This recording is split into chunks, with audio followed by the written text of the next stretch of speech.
I've been watching The Mandalorian. There's a time of filming this. There's 3 episodes out. I first have to have a disclaimer that I am not, like, I enjoy Star Wars, but I am not one of the Star Wars people, in that I didn't read the books. I don't know the side histories. I can't remember most of the characters' names. I certainly don't know all of the little, this guy was in a shot for a third of a second as the camera panned, and there's those guys that can, tell you his entire backstory. Like, I'm not one of those people, and I really liked the original trilogy, the episodes 4, 5, and 6. Was super excited when episode 1 came out, and then it came out, and I didn't hate it. It was okay. Episode 2 was okay. I hated 3, and I prefer just never to watch it again. The new ones came out. I was super excited for it again, and they're okay. Some of them I like better than others, but again, they've kind of burnt me, and I'm kind of like, so when The Mandalorian and they were advertising it, I thought 2 things. And well, here we go, another Star Wars, and I don't care. And it's going to be Disney's, it's them trying to get you to buy into their subscription, and they're just cash grab, yeah. And I'm like, yeah, I'm not doing that. And actually, the kids talked me into getting Disney Plus, and I'm like, well, I'll try it. And when you open it, it says Mandalorian, and I honestly didn't even watch it. Look, I watched DuckTales and Chip and Dale and Darkwing Duck and the old cartoons from the past, and it's like, yeah, okay, I'll watch it. And I watched the first episode, and it was amazing. It was so good. It's honestly like whoever, and I know we've had different directors and stuff, but it's like whoever is in charge of Star Wars at Disney, it's like they sent them out for lunch. You go get some sandwiches, enjoy your time off. We're gonna make Star Wars. And it is so good. And this is not my original thought. A lot of people have compared it to a Western, and I have to agree. The pacing, the blocking, the silence. There's so many moments of silence. There's not like, it's not music blaring and blah blah blah blah. They're traveling, and you just get the wind blowing or whatever, or the sound of the animals, and there's just that silence that lets the tension build, and we've talked about this before. So many shows lack that. Yeah, that silence. There's just got to be constant. It has time to breathe, and that may be a characteristic of it being a TV show, is they have the time to do that. But it also very much reminds me of like the old spaghetti westerns where you just have like the slow pan, and you have, Clint Eastwood could fit right into this and would not be out of place at all. and I love that. It's dirty. Everything is, it's got damage. It's got grime on it, and I don't mean dirty as in like R-rated, but it's there's the little layer of dust on everything, and right. And I won't spoil too terribly much here, nothing major. If you've watched the previews, but there's some stormtroopers that show up. But this is supposed to be post episode 6, I believe. And again, not a Star Wars expert, so you'll have to forgive me. But it's somewhere between episode 6 and 7.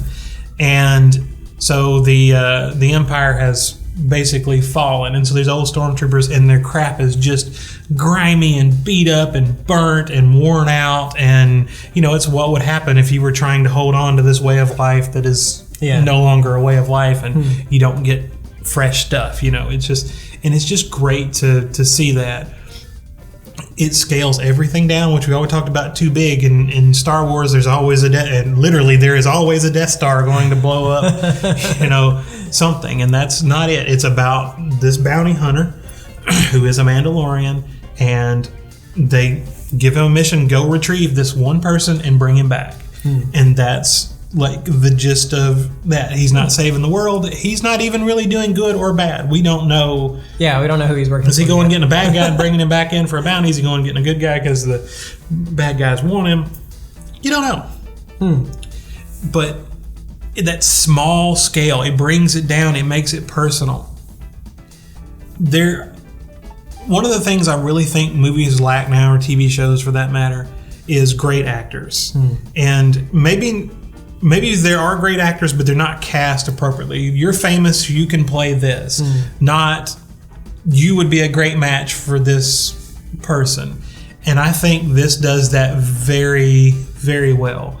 In fact, The Mandalorian, if you tell me we're going to make a show, the main protagonist is going to have a helmet that he never takes off, so he doesn't have a face, and he's going to say like 3 lines every hour. Oh.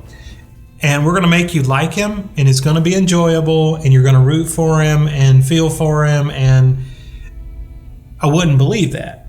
He's Judge Dredd. Kind of ish, yeah. Not the Stallone Judge Dredd, the other one, Carl Urban.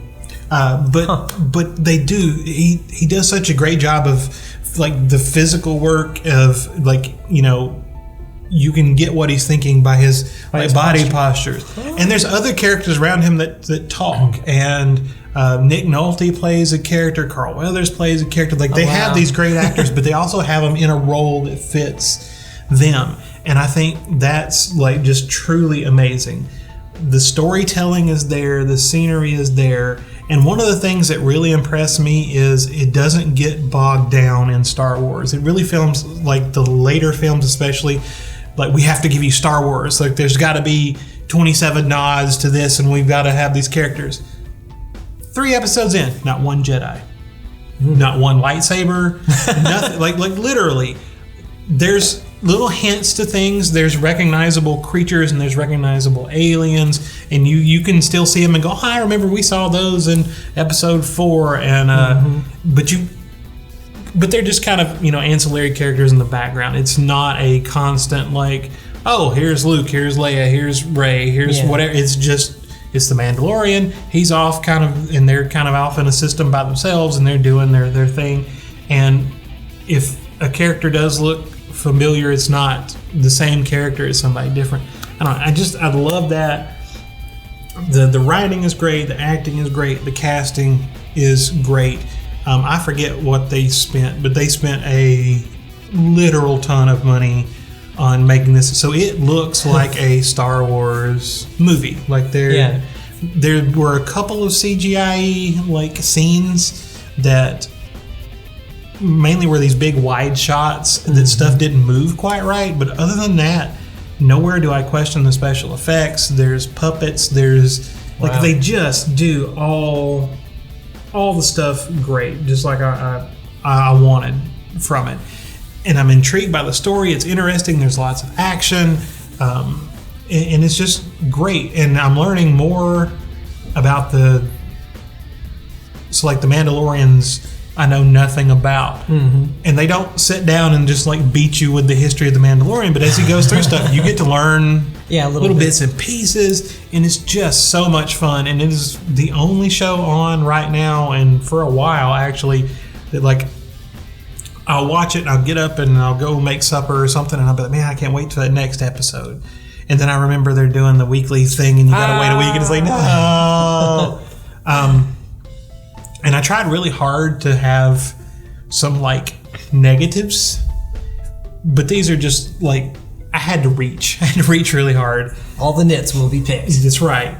So my one was, and it was just in one episode, and I don't remember if it was the first or second episode, but there were a couple again of the CGI that just stuff didn't move right, and it's like, oh, that just looks like bad CGI. But it was very quick and fleeting, and once it was gone, we were right back down to, you know, the close-ups, and I didn't notice it from that. If you are a huge fan of like the Star Wars universe and you want to see Jedi and all that, you could be disappointed in the fact that they don't show up. Again, I think it's better for not having that. Right. But I could definitely see where I could see some people being disappointed. There's not one Skywalker in sight, you know, and so I could see people being disappointed with that. And the last one, which is the only like real complaint I have, is just the fact that it's on Disney Plus. So you have to buy another subscription. I mean, we cut the cord years ago, got rid of satellite and cable and all that because we were paying outrageous sums of money for a bunch of crap we didn't watch. And we're almost back to paying that exact amount again because, well, I want to watch His Dark Material, so we have to have HBO. All right, we want to watch Glow, so you got to have Netflix. My wife loves watching the old TV shows. She's been on Bones Bender, so Hulu. Oh, Hulu. Okay. We want to watch Carnival Row and The Boys and Amazon Prime. I want to watch The Mandalorian. You got Disney Plus. Not counting your DC universe. And so Titans and Doom Patrol, and then we got DC Universe, and then we're also big fans of anime. So we have Funimation and we have Crunchyroll. And again, they're not as near as expensive as cable is, but you figure, $10, which they're not. Some are $4 and some are But even if $15, they were $5 each, that's $35 right there. And it's like, well, I thought this was going to be a great thing because we could pay, $10 and watch whatever. And granted, almost everyone I've talked to has loved Disney Plus. Mm-hmm. It's, if you do like the yearly subscription, I think it's $5.80 a month. Yeah. So it's almost nothing. And you do get not all the Disney catalog, but you get a big chunk of it. The app itself is kind of the organization of the shows is weird. Like was Mighty Ducks, because Mighty Ducks 2 is called D2 Mighty Ducks. It's in the D's, and then Mighty Ducks is in the M's. So if you're scrolling through, you come across D2 and D3, and they're not categorized together. There's not a lot of categories at all. It makes it really hard to find stuff. You basically just have to scroll through literally every movie they have to find anything, or search for it and hope they have it. And the app itself, and it might just be the number of people that are using it, and it's brand new, but it's crashed, it's had some problems, some features have not been accessible. So if The Mandalorian had popped up on something else, it would have been amazing. They're just having to pay, and I'm not a huge, I like a lot of the old Disney movies, and they're on there, the Apple Dumpling Gang, things like that from way back, that I will probably end up watching again. But the movies are one of those things I will probably go through and watch all of them again, and then I'm done. And if they don't keep a continuation of an original series, then why do you have it? But then they're going to do The Mandalorian, and they're going to punch out other stuff, and you're going to have to keep paying and paying and paying and paying. That's the plan. And so we're basically buying 7 different TV channels to watch one show on each one, and it's a little frustrating.